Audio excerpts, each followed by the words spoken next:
It happens when you're alone, late at night, phone in your hand, mind restless, heart numb. You tell yourself it's lust, that you just need a release, that it's normal. Everyone does it. Just one more scroll, one more fantasy, one more body to imagine. But if you were honest with yourself, really honest, you'd feel it too. The emptiness, not just after, but during. Even while you're chasing it, you think it's desire, but it's not. It's hunger for something deeper than skin. It's grief for something you can't even name. Carl Jung understood this long before modern psychology dared to speak about it. He said, "People will do anything, no matter how absurd, to avoid facing their own soul." And lust, this constant grasping, craving, consuming, is not about pleasure. It's about escape from boredom, from pain, from loneliness, from the aching silence inside your own heart. You tell yourself you want her, but what you really want is to feel alive, to feel held, to feel seen, to feel something, anything beneath the surface of this empty performative life.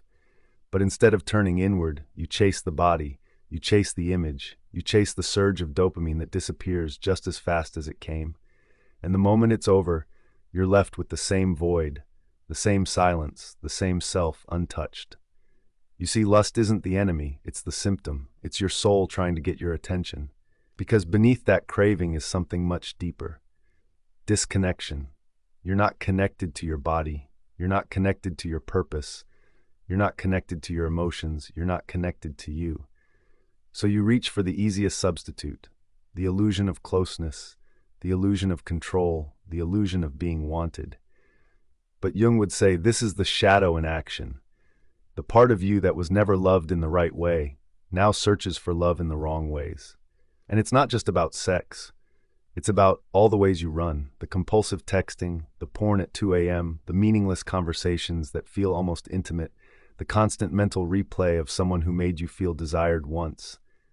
But what you're really doing is avoiding the loneliness that lives under your skin. Because to sit with it, to really feel it, is to admit that you don't just want release.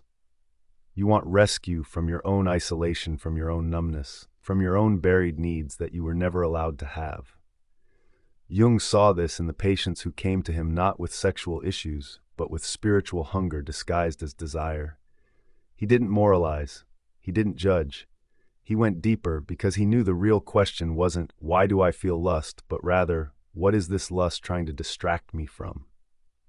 And that is the question you have to ask yourself now. Because if you don't, you will keep feeding the craving but never touch the wound. You will keep chasing bodies but never feel intimacy. You will keep fantasizing but never feel seen. You will keep finishing but never feel whole. So here's the truth. No one tells you you don't need more pleasure. You need more presence. You don't need another body. You need to come back into your own, because the part of you that keeps reaching outward is the part of you that was never met inward.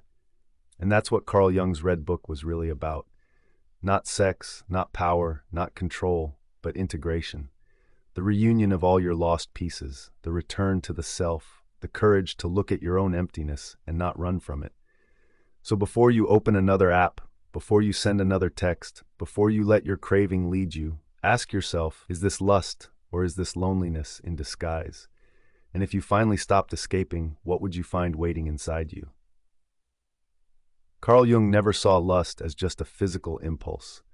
To him, it was a spiritual signal, a coded message from the unconscious, a warning that the soul had been starved for too long. Because when you haven't faced your inner world, desire doesn't come from wholeness. It comes from fragmentation. You don't lust because you're bad. You lust because you're divided. Jung wrote in the Red Book, "I must learn that the dregs of my thought, my dreams, are the speech of my soul." So when lust shows up suddenly, urgently, irrationally, Jung would say, it's not about the person you're thinking of. It's about the part of you you've lost contact with. Here's what he meant. In Jungian psychology, the inner feminine in men is called thema. And when this is unconscious, you don't know how to feel. You don't know how to surrender. You don't know how to love without attaching. So your soul reaches out the only way it knows how, through projection. You place your lost tenderness, your vulnerability, your inner light onto her. Not because she is all those things, but because she reminds you of the part of yourself you can't access anymore.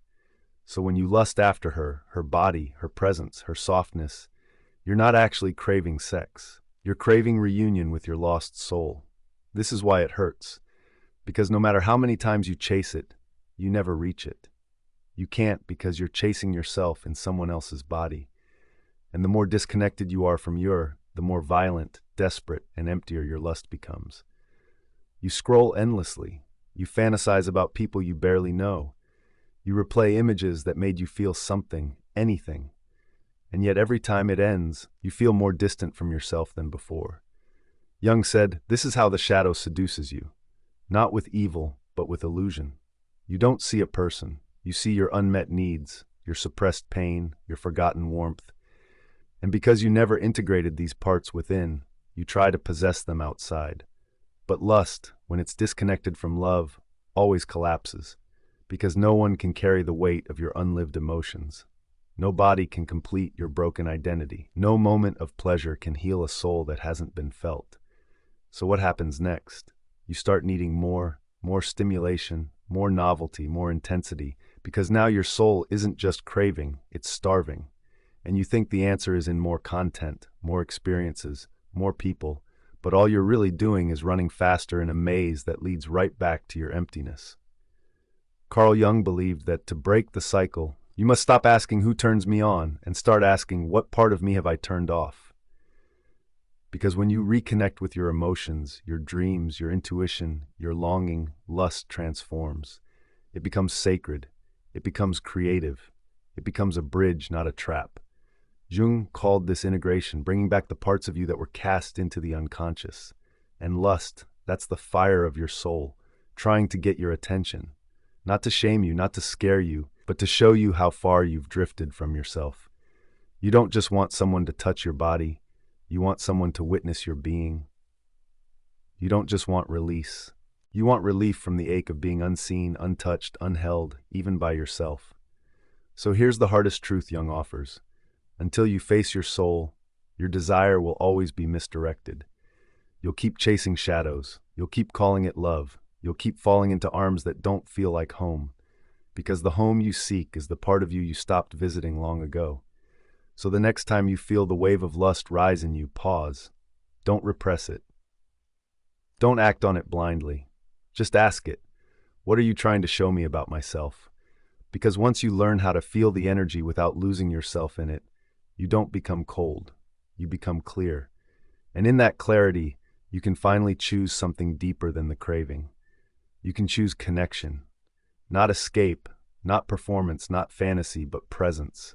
And from that presence comes the kind of love lust could never give you. You keep telling yourself it's harmless, a release, a phase, a need. But slowly it starts to reshape you. Not in one big moment, but in tiny invisible fractures. You stop feeling your emotions fully. You stop seeing people as whole. You start mistaking attention for love and stimulation for intimacy. This is what Carl Jung feared most. Because lust, when disconnected from the soul, doesn't just distort how you see others, it breaks how you see yourself. At first, it's small. You stop making eye contact. You avoid deep conversations. You retreat into fantasies that feel safer than reality. You smile in public but feel numb inside. Then it gets worse. You lose motivation, not just sexually but in life. You stop writing, you stop building, you stop creating. Because lust, when indulged mindlessly, consumes the same fire meant to fuel your purpose. It becomes your shortcut to aliveness. But the cost is your soul. Jung believed that every time you feed a craving without consciousness, you strengthen the complex behind it.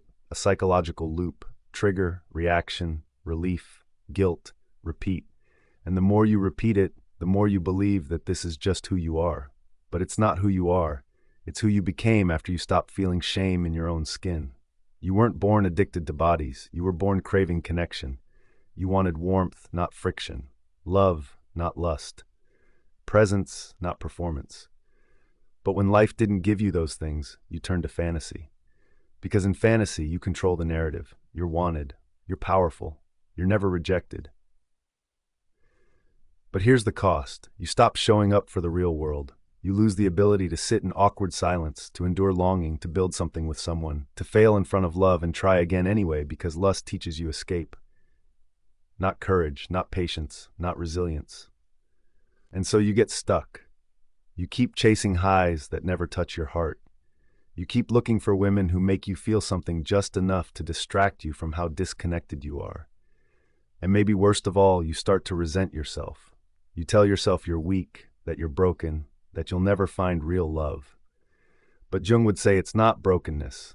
It's disconnection from the inner feminine, from the soul's ability to nurture, to hold, to feel.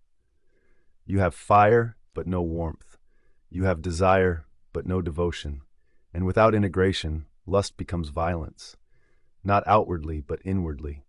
You betray your own values. You promise yourself never again, only to fall back into the same loop the next night. And over time, your mind becomes scattered, your heart becomes calloused, your dreams become dry, because nothing that once made you feel alive can compete with the intensity you've wired into your system. The high is short. The aftermath is long. And the worst part, you start needing more and feeling less. Jung called this psychic possession. When a complex hijacks your willpower, when you no longer act, you are acted through. And in this case, it's not you who's chasing lust.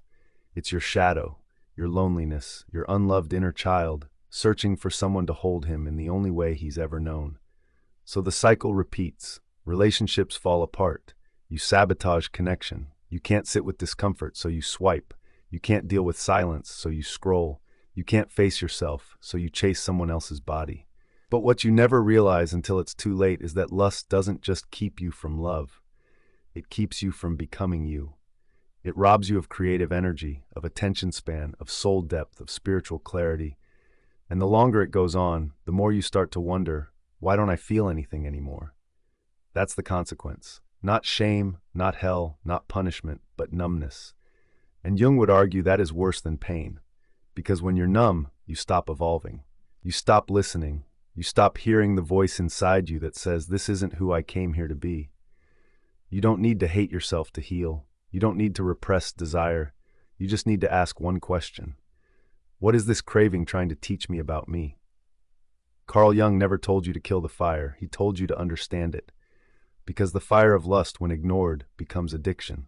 But when faced, it becomes transformation. And that journey doesn't start by closing your eyes. It starts by finally opening them. No more lying, no more blaming, no more saying, this is just how I am. You're not broken, you're just lost, and you've used lust to avoid the map. But the night was never outside of you. It was never in her body, never in that video, never in the next message, the next app, the next escape. The map was always your soul. So how do you begin? Step 1, stay. Not with her, not with them, with you. Stay in your body. Stay with the ache. Stay through the craving without feeding it.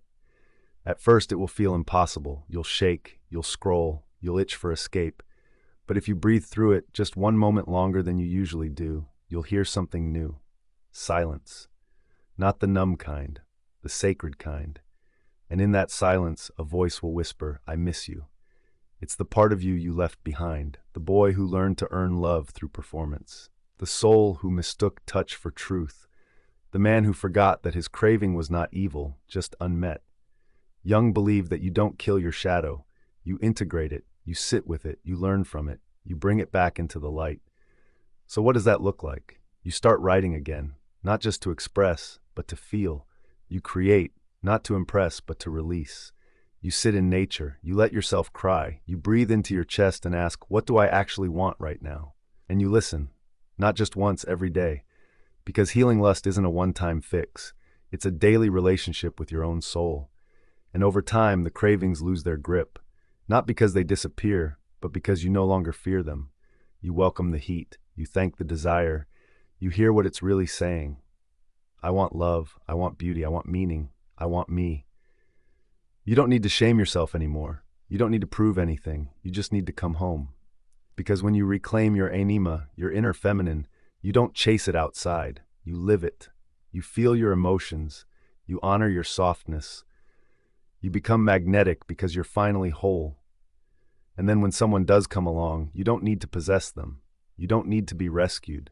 You don't need them to complete the parts of you you abandoned because you already did that in silence, in darkness, in the sacred place lust could never reach. But your soul always could.